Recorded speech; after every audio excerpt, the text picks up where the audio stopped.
And Assalamu alaikum wa rahmatullahi wa barakatuh to all my Muslim viewers and non Muslim viewers who are simply wondering what happened to Socially Radical Guitarist. Well, Islam happened, and I'll explain in a little bit.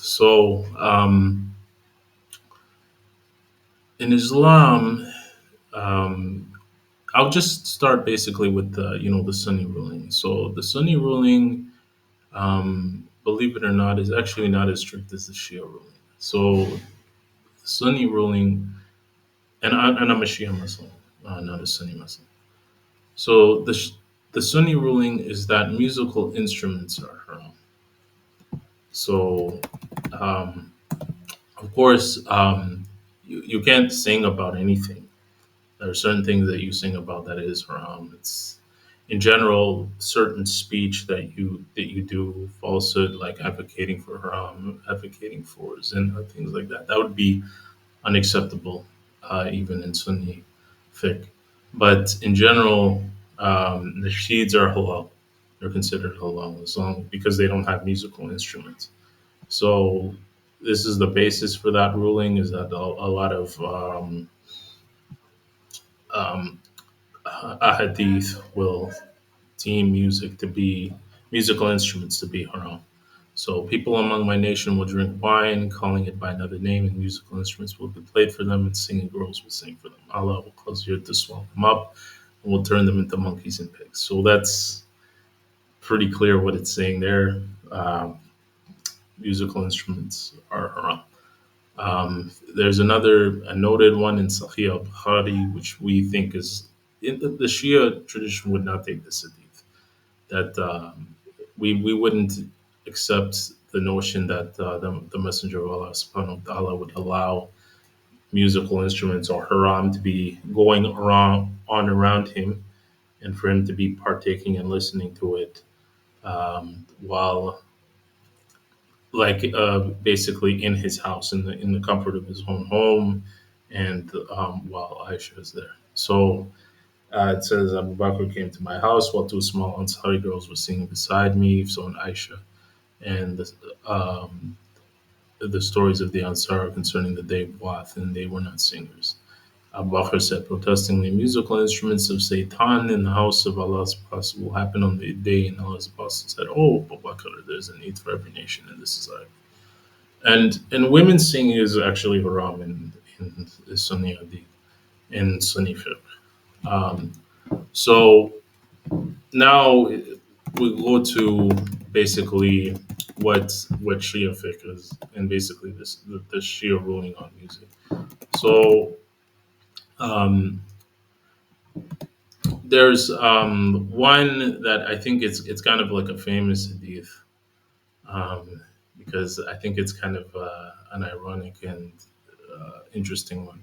So I said to Al Abbasi informs me that he permitted the listening of music. So this one's mutawatir. There's a lot of chains, and there's including one copy of this hadith in Al Khafi. And it says, he, the Imam, said, the Zindiq has lied. This is not how it was.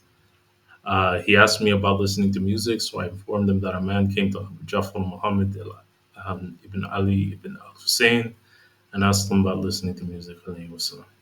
He, Al Bakr, said to him, inform me, when Allah blessed and elevated will gather the truth on one side and the falsehood on the other. On which side will music be? The man said, with the falsehood. Then Abu Jafar alayhi wasalam said to him, that is sufficient as an answer for you have judged for your own self.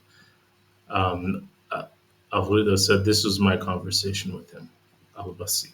So, very clearly, music is on the side of falsehood and singing is on the side of falsehood. So music, singing, musical instruments, all of it's wrong. So now this is one book, Mujam al Hadith al Tabara. There's Al Kafi. Um, there's an entire chapter on music and singing. I mean, you can see the pattern for yourself. The first one is actually a tafsir of the Quran, so it's a pretty good hadith. So a number of our people have narrated from Sahil ibn Zayd, from Ayhan ibn Mubarak, from Abdullah ibn Shabala, from Sama ibn Merham, from Abu Basir, who said the following. I once asked Abu Abdullah alayhi salam about the meaning of the words of Allah. So Abu Abdullah, there are two Imams with this kunya. One is Imam Hussein alayhi salam, and then the other one um, is Imam Jafar Sadiq. So when you look at the chain, you see Abu Basir in the chain. It indicates that it's Imam Jafar Sadiq. So I once asked Abdullah about the meaning of the words of alayhi salam, about the meaning of the words of Allah, most suggestive, most glorious. Stay away from the wickedness, idols, and false words. So this is Quran, Surah 22, Ayat 30. And he, the Imam, said it is music and singing. So wickedness, idols, and false word are music and singing. So that's pretty clear. So it is narrated from the narrative, the previous hadith from Muhammad ibn Ali, from Abu Jamila, from Abu Sama, said the following. Abu Abdullah alayhi wasalam said, music and singing is the nest of hypocrisy. So, and you'll go over each one, and the pattern is pretty much the same. This one's actually a pretty interesting tafsir. I once heard Abu Ja'far alayhi salam saying, music and singing are such things for which Allah, the most majestic, most glorious, is warned with punishment in the fire. He, the Imam, then read this verse. There are people who pay for worthless tales or activities that deviates them from the path of Allah without their realizing such bad results. They treat the signs of Allah with ridicule. It is such people who will suffer humiliating torment. So this is basically saying that music and singing deviates you from the path of Allah.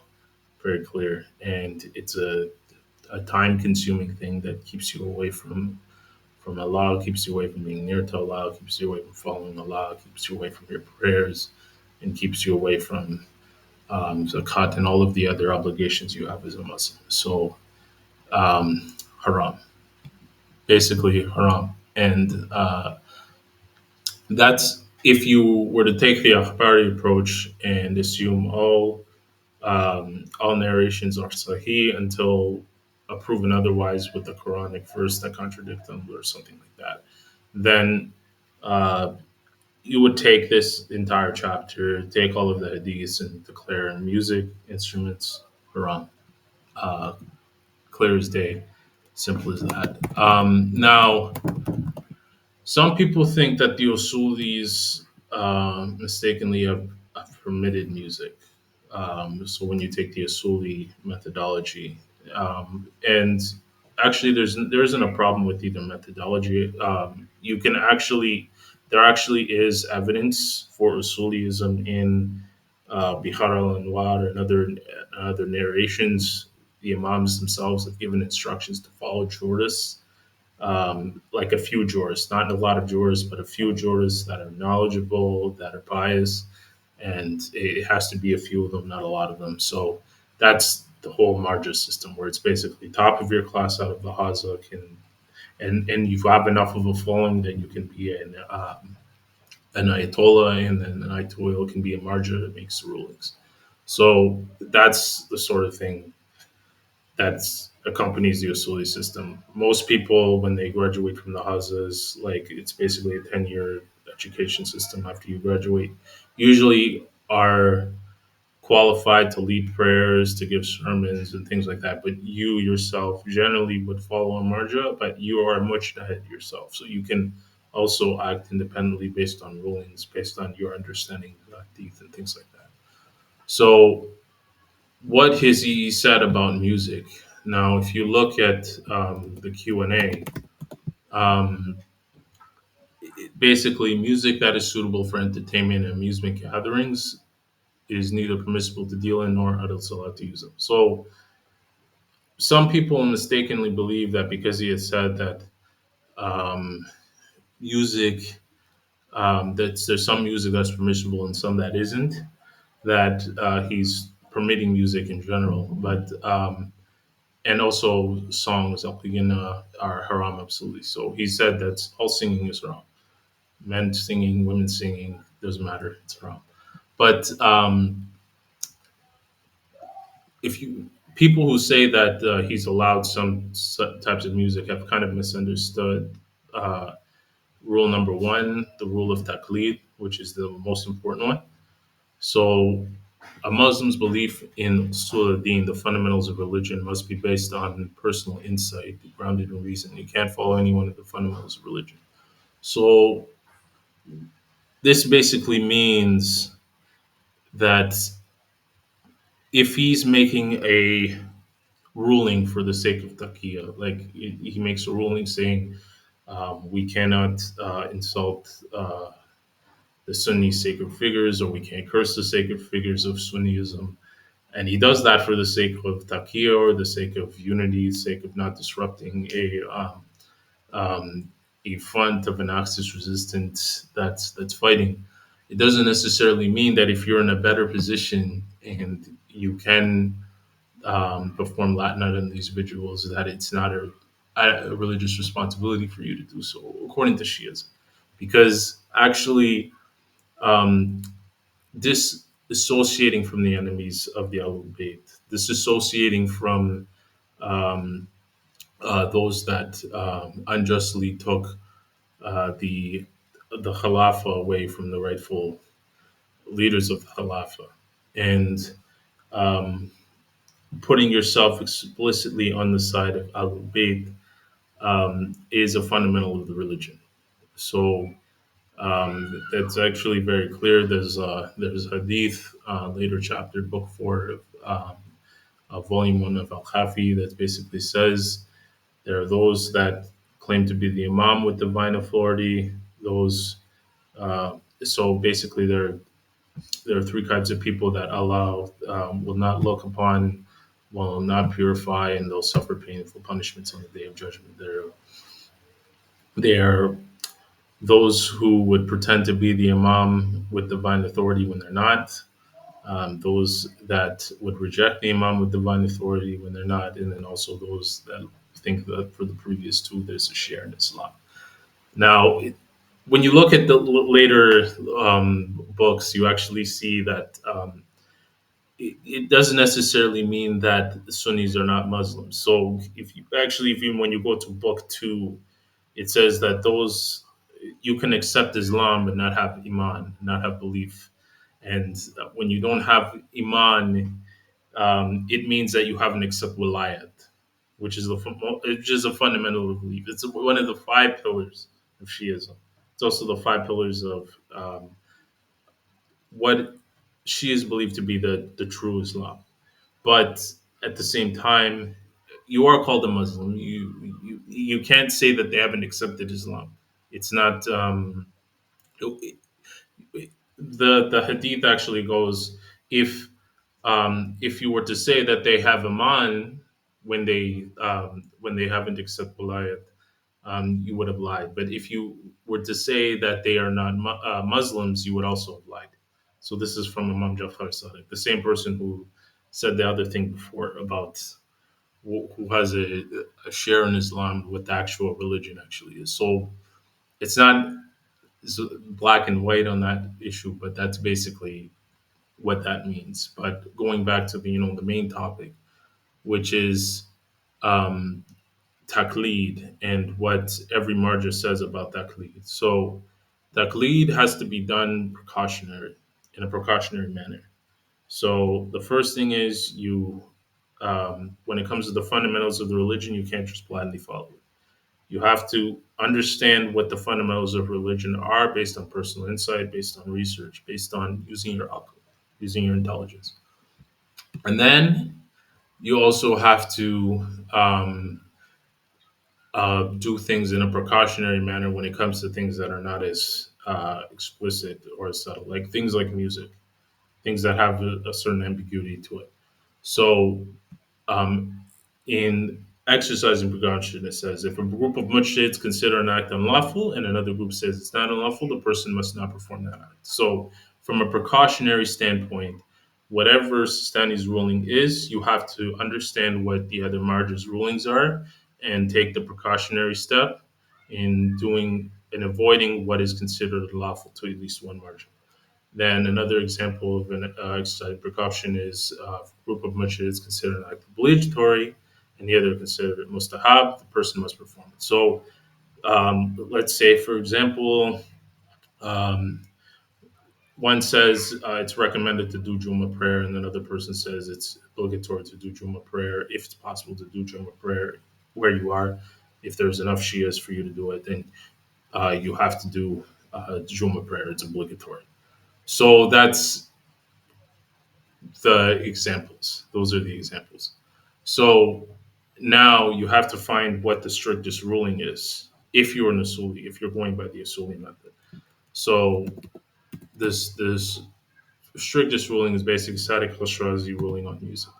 So basically, Islam and music, based upon the Hadith, numerous Iranian grand Ayatollahs, Sadiq Husseini Shirazi, Muhammad Reza Gold Payagani, Lotfala Safi Gold Payagani, Muhammad Taqi Mesbah Yazdi, Ahmad Janati, and others ruled that all music and instrument playing is haram, no matter the purpose. So it's all haram.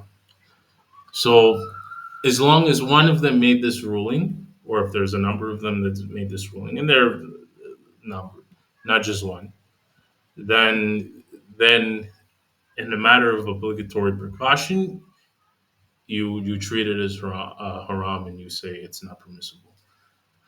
So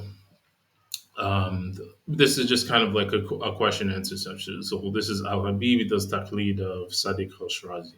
So I follow Sayyid Sadiq Shirazi, but my wife follows Sayyid al Sistani. As you know, music of all kinds is forbidden, according to Sayyid Sadiq al Shirazi. However, Sayyid al Sistani permits some forms of wife plays quiet music to help her crying baby sleep, which is not forbidden according to our Marja. What is my religious duty in this situation?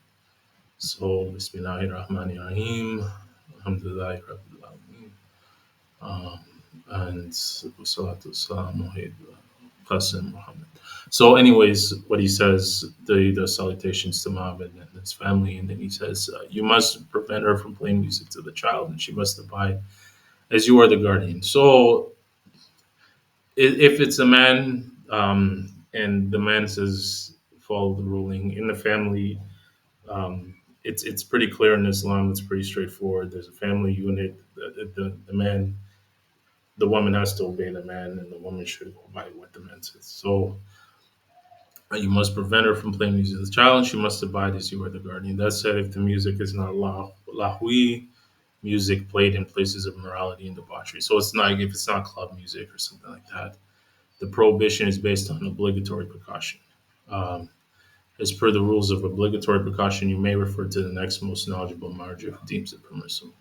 So in that case, he's giving options for, in this case, in order to avoid maybe a conflict in the family, and the wife, get arguing with the.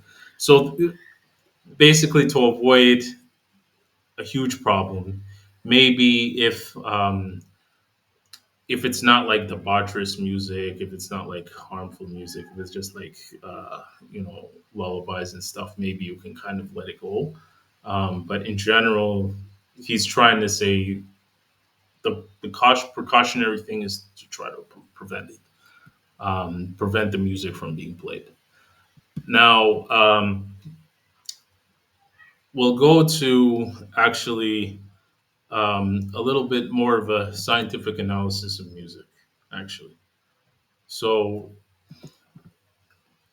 we've looked at what the imams have said, the infallible imams that we follow in the religion, who basically we believe are following the sunnah of the prophet, and who Imam al Qaim, for example, is the current imam of the earth right now, and all of their rulings are binding uh, on Shia Muslims. So now we'll go to basically a scientific analysis of music to kind of back up why this ruling is what it is. So music and its effects. So effects of music on the nervous system.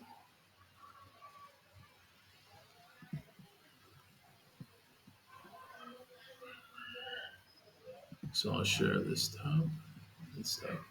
So now, when you look at music and what can end up happening and how it ends up stimulating your body, um, you end up with a widening of air passage leading to the lungs, constricting or narrowing a blood vessel in the skin and intestinal tract, resulting in blood being shipped from digestive organs and skin to the muscles, a general slowing down of movements in the intestinal tract, an increase in the force and rate of heartbeat, release of the blood sugar from the release of the hormone adrenaline. So a lot of these things are happening, and there's a lot of chemicals being sprayed in your body um, as a result of music. So there's actually a scientific negative effect. So if you believe that Muslims have just made an extremist interpretation of what's going on, it actually causes physical damage, like alcohol, like um, like smoking, like all of these other things within the dunya that give you momentary pleasure, but actually cause um, debilitating harm to your body. So one thing that you'll notice as a theme in Islam is that when something is harmful for you, it'll curse you in this dunya and the akhirah. So in this world and the afterlife. So sleeping around with women will cause problems in this world and in the afterlife. One of the rulings is the problem is you'll end up with um, problems making money in the long term, problems having stability in the long term, problems with being able to have meaningful family, meaningful way of maintaining your income, and all of that. If you um, have relations in a non-lawful manner. So actually, one of the things is music and the punishments for music are actually treated the same. Like when you make a living out of singing and you make a living out of adultery, it's actually the same. And if you notice what happens with musicians and career musicians and career, now it doesn't happen to everyone. Some people maintain integrity. Some people do other things. Some people save and earn money other ways besides music. But it is considered a haram form of income. So singing is a ladder to adultery. That's what one prophet has said. So all those pastimes and amusement are major sins, which make a person neglect and remembering Allah. For example, people indulging in singing music and musical gadgets, musical instruments. So it's considered having a negative and debilitating effect, and a musician's fate in this world and the akhirah. So actually, they're treated the same. So they're treated the same by Allah subhanahu wa ta'ala as an adulterer. So the singer shall rise from his grave blind, deaf, and dumb, and the adulterer shall also be raised from the grave in the same way. And the one who plays flute shall be similarly raised, and the one who plays the drum too. So these narrations actually end up coming from a lot of the Holy Prophet's sermons. So you'll see a lot of them in Al Mali. So when you're reading like Shia narrations about these long sermons about what the Prophet said in these sermons in detail, and then like it's very interesting how much of what the Prophet has said is prohibited and was permissible has been preserved according to the Shia tradition. So, anyways, what I'm trying to say is this is the reason why I don't do music anymore. I don't even touch a guitar anymore. I don't do any of it. It's because Allah subhanahu wa ta'ala has prohibited it according to my understanding of the religion, my belief in the religion, and my reading of the hadith my understanding of the rulings that were given by the Marja, and um, in general, I actually also see and I understand the argument behind what the ailments and the um, negative physical effects of music actually are. So it actually does cause negative damage. And um, one of the people that have actually done research on the negative effects is Dr. Wolf Abbott. He was a professor in Columbia University, so that's a major school, Ivy League school in uh, in in the United States. So he's not a person you can take lightly. And you can't take what he said lightly when it comes to his research about what happens when music is played and people are actively partaking in and listening to it as a form of relaxation or a form of trying to stimulate your emotions. So that's why the socially radical guitarist has ended. It ended because I accepted Islam and I accepted what came with it. And unfortunately, what came with it was something that I liked very much, which is music. But I decided to choose my faith, my religion, and upholding my religion, defending the religion um, over my past interests and even a past trade that was instilled in me by my family. So it was a very hard thing to let go, actually. But I made the decision to let it go, and that's basically as it is. That's what's happened. So um, I am grateful for everybody that's stayed and listened to this, I guess, presentation or explanation or whatever you want to call it about why I no longer am doing socially radical guitarist and why I'm just doing socially radical revert Muslim from now on. And inshallah, the next time I do presentations and stuff like that, it will be more based on my understanding of history, my using the dialectical materialist approach, Marxist-Leninist approach, and my understanding of religion and my acceptance of the religion of Shia Islam and how I've come to the conclusion that not only are they not in conflict, but they're actually one and the same. They're synonymous with each other. So stay tuned for my future analyses on that. And I hope you've read some of the articles I've written so far already. And there's more to come, inshallah. So, assalamu alaikum rahmatullahi wa barakatuh, everyone who is a Muslim, and to the non Muslims. Have a good one.